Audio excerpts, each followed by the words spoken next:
شکرجان ظهورов رئیس مجلس نمایندگان تاجیکستان روز چهارشنبه 26 اپریل به هنگام بررسی و تصویب تغییرات به قانون مبارزه بر ضد کروپسیه در اجلاسی پارلمان از میزان فساد در تاجیکستان ابراز نگرانی کرد.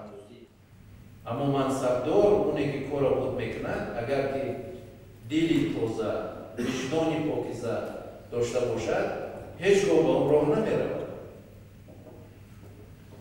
در ما هستند نه اینکه میروند حتی کشور میدیم اجرای کاری همون آدم رو تمام میکنن یک میباشید حجتی که در یک ساعت باید اجرا شود نوشته به اون آدم داده شود یا که یک لیسنزیایی که از طرف وزارت باید که تست پیشنهاد شود که سرمایه‌گذار اومده سرمایه‌گذاری کنه ماه‌ها خواب میرود در همون وزارت نگاه میکنن یک کار اومده مثلا همون خواهش میکنن.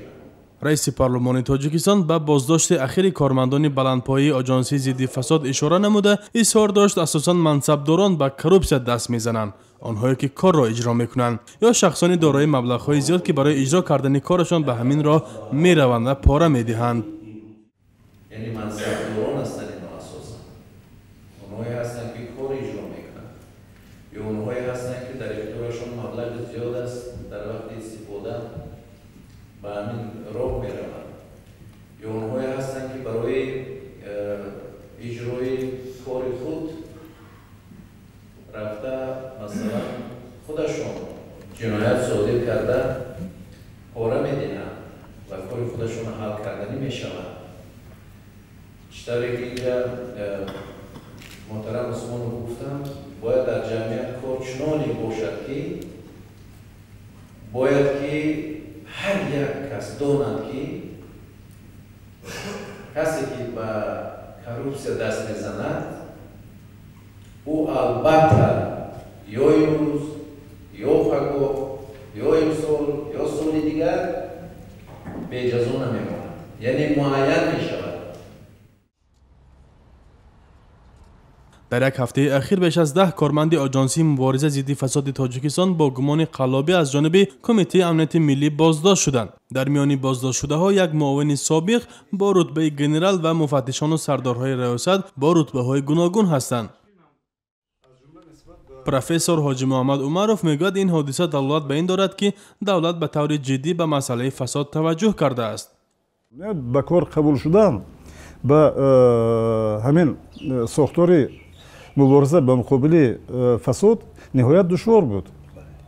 اگر در آنجا شخصانی که از نظر دانش، از نظر وجدان، از نظر احساس منفعت‌های دولتی عمل می‌کردند، اگر آنها قبول می‌شدند، البته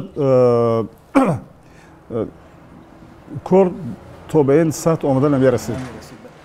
چرا حالا مقامات آژانسی ضد فساد مورد تفتیش دیگر نهاد گردید؟ به پاسخ حاجی محمد عمرов به آن ربط می‌گیرد که مقامداران بلندپایه این نهاد آلوده به فساد شدند. مبارزه با فساد در کشور مشکل شد.